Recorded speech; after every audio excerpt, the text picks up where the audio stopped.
Et monsieur Pascal Châtenay a, je trouve, parfaitement planté le décor et parfaitement respecté ces 3 minutes. Donc, non seulement on lui a mis la pression, mais il a pleinement réussi à planter le décor parce que beaucoup des mots que vous avez employés, je vais y revenir pour donner le cadre tel que je le vois de ma place. Pour ceux qui ne me connaissent pas, en tant que commandant de la défense aérienne des opérations aériennes, je suis en charge avec mon état-major des opérations aériennes que l'on mène un petit peu partout dans le monde.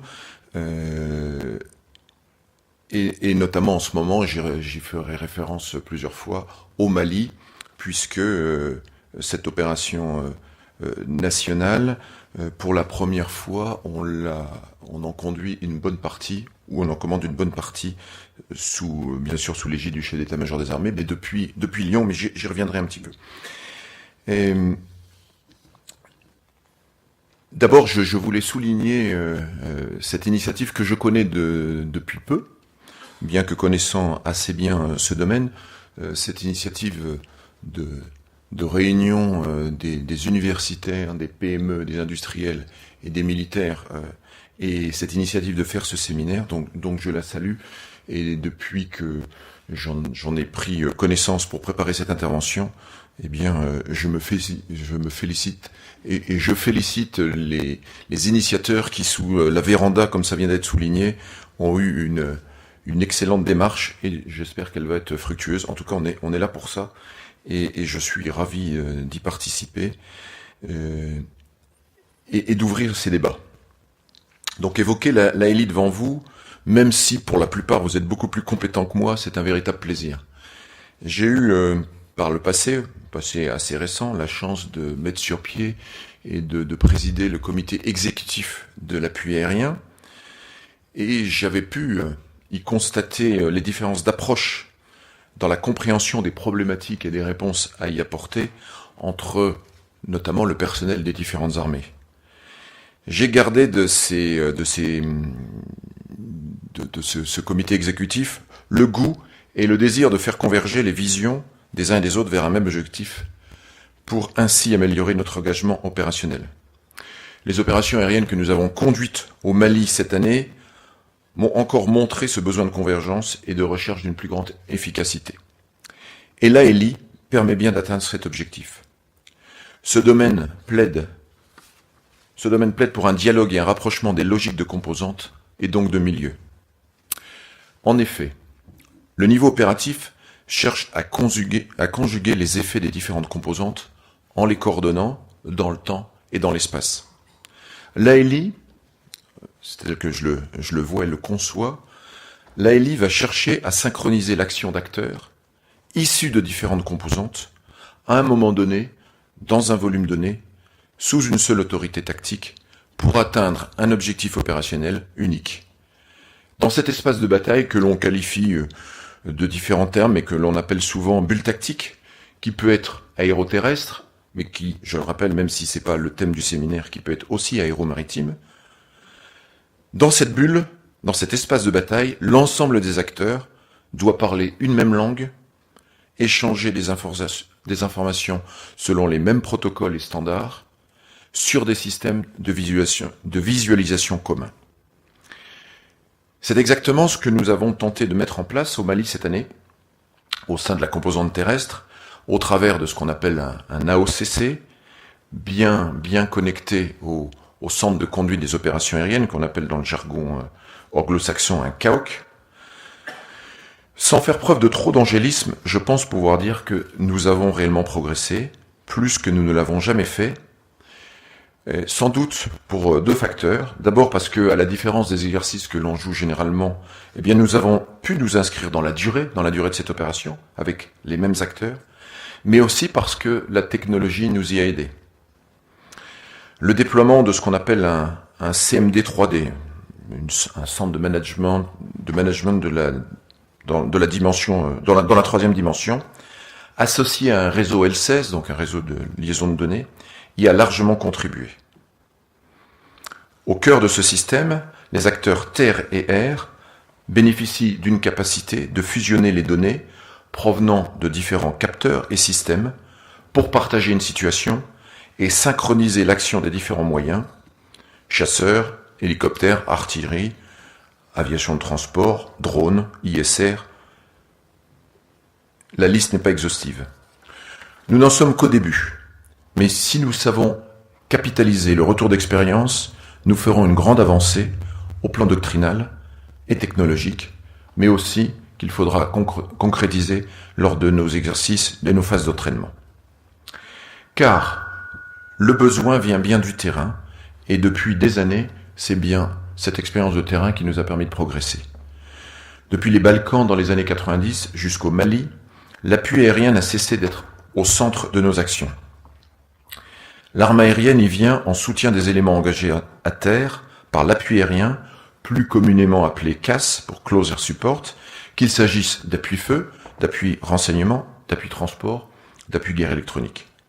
Durant ces années, l'armée de l'air a découvert cette mission qu'elle avait un temps peut-être délaissée.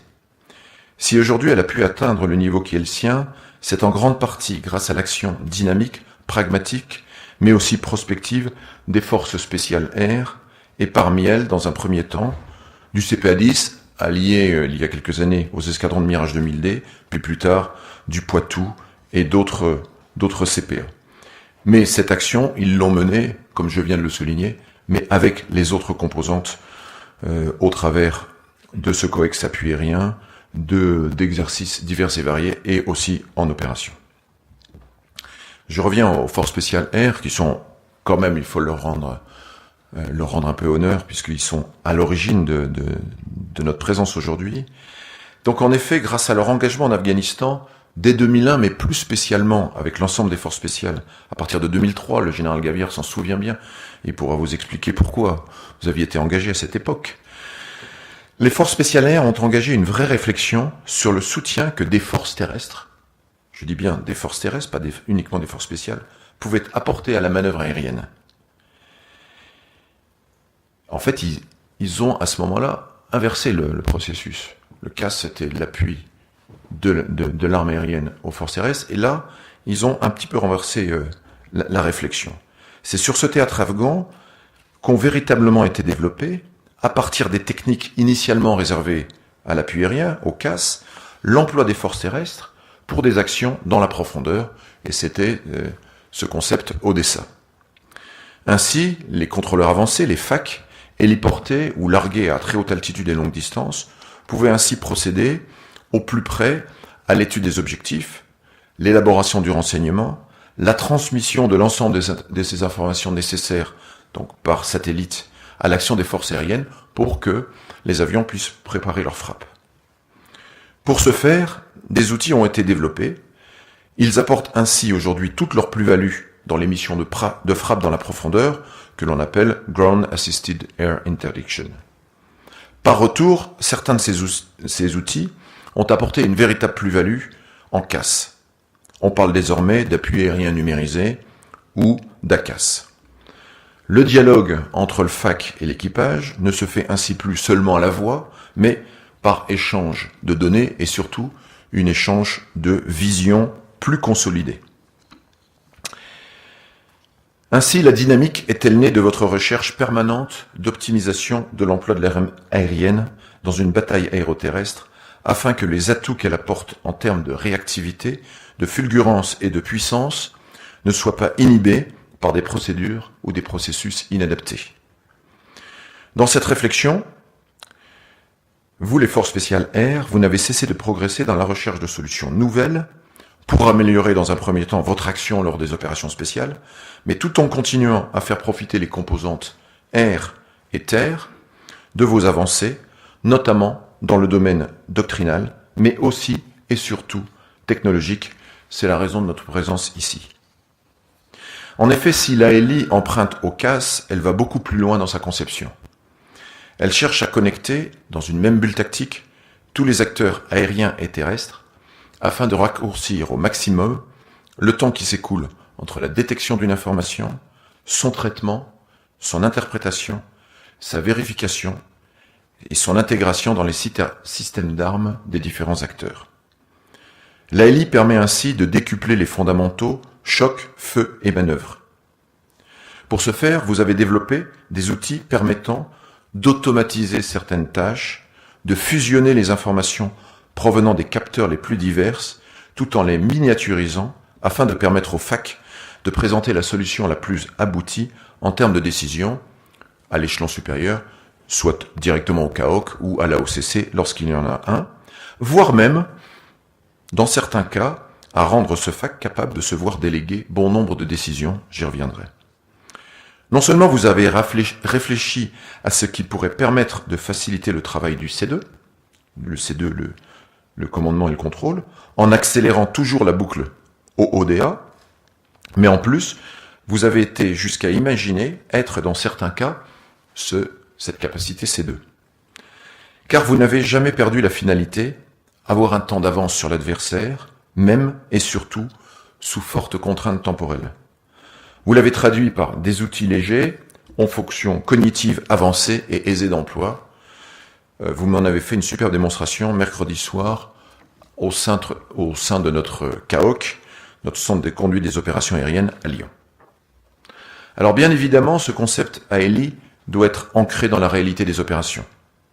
C'est bien ce qu'exprimera dans l'intervention suivante la première table ronde, qui s'achèvera sur une synthèse de la doctrine d'emploi de nos forces.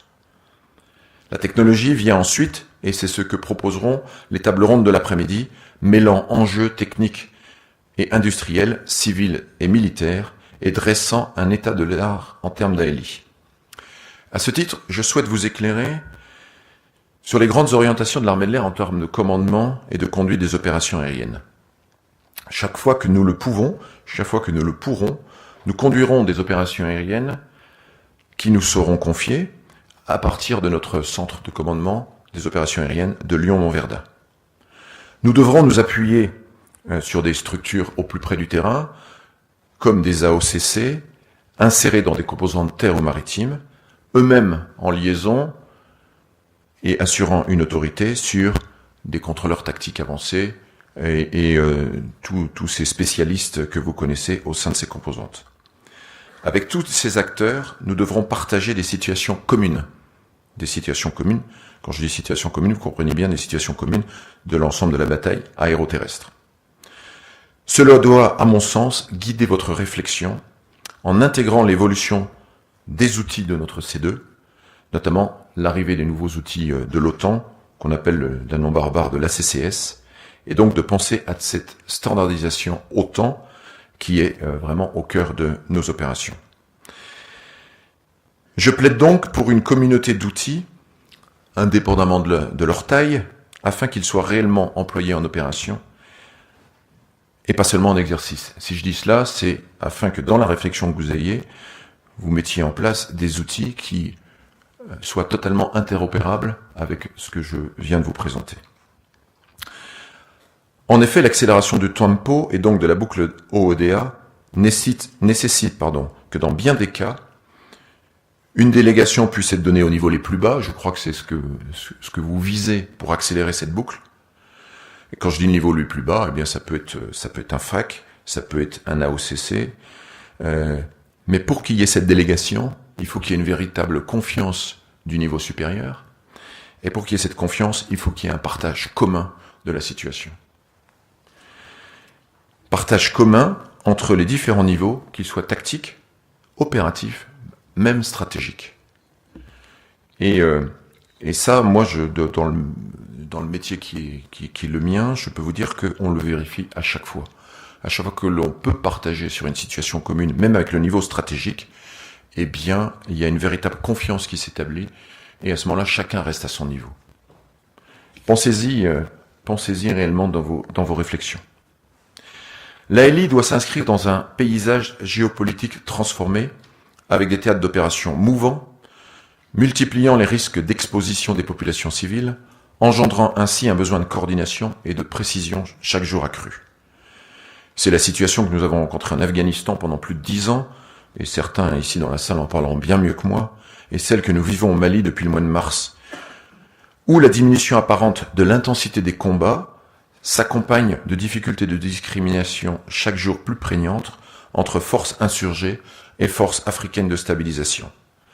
C'est là toute la plus-value de nos systèmes modernes, tels le Blue and Red Force Tracking ou le réseau L16 JRE qu'on a mis en œuvre depuis plusieurs mois sur l'opération Serval. Ce réseau raccourcit considérablement la boucle des opérations en permettant au CAOC de N'Djamena de communiquer directement avec les aéronefs patrouillant au-dessus de Thessalite, parfois au travers de l'AOCC, au sein de la composante terrestre, peut-être demain, tel que vous l'imaginez aujourd'hui, juste au travers d'un FAC.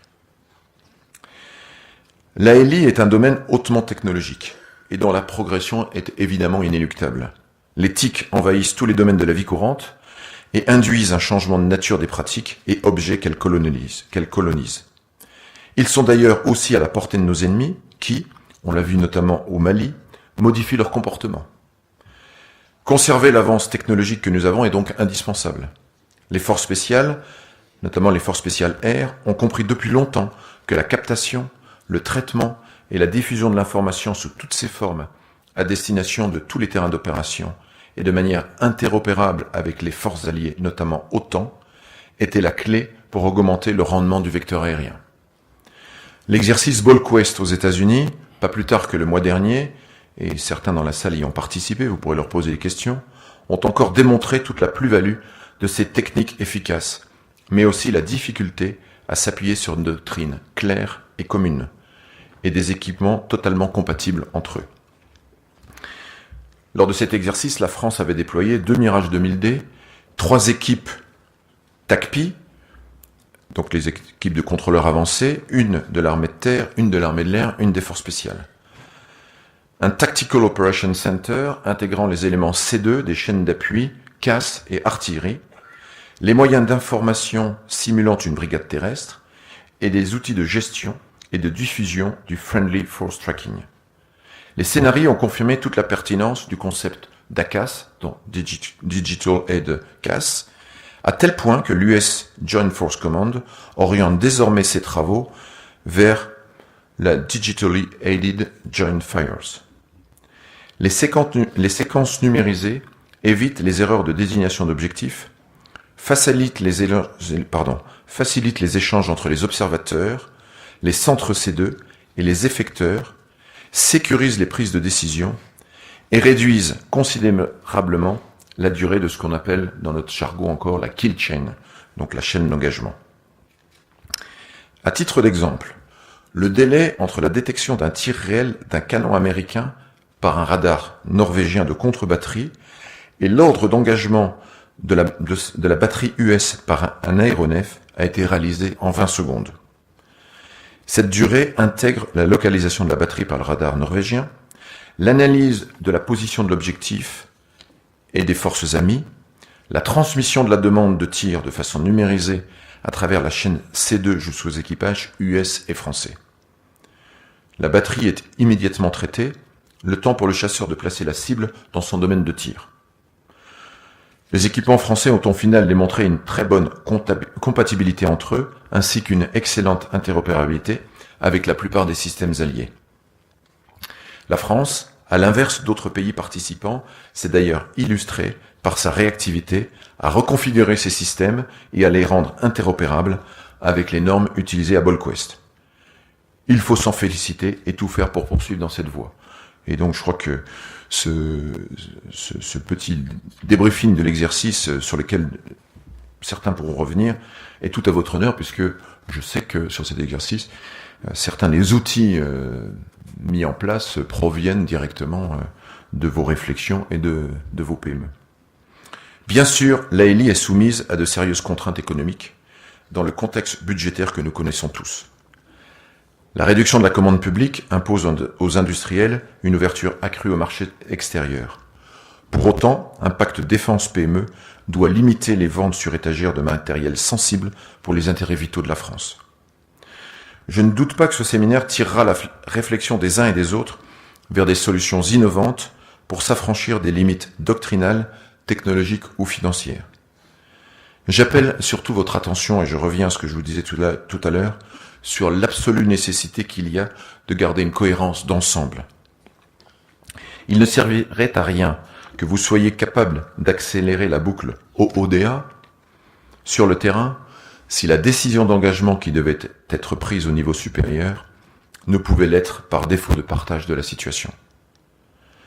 C'est donc en rassemblant comme aujourd'hui que l'on peut unir dans une même et unique démarche les utilisateurs que nous sommes, mais aussi les industriels, laboratoires et enseignants pour développer doctrines, équipements, technologies, savoir-faire, mais aussi le nécessaire maintien en conditions opérationnelles de nos systèmes. Je remercie tous ceux qui, présents à ce séminaire, se sont engagés dans cette voie, qui, je le sais, militent pour un rassemblement d'envergure au sein d'un véritable pôle d'excellence doté des meilleurs moyens. Le chef opérationnel que je suis compte sur vous, sur votre engagement pour gagner les batailles de demain. Merci de votre attention et bon séminaire.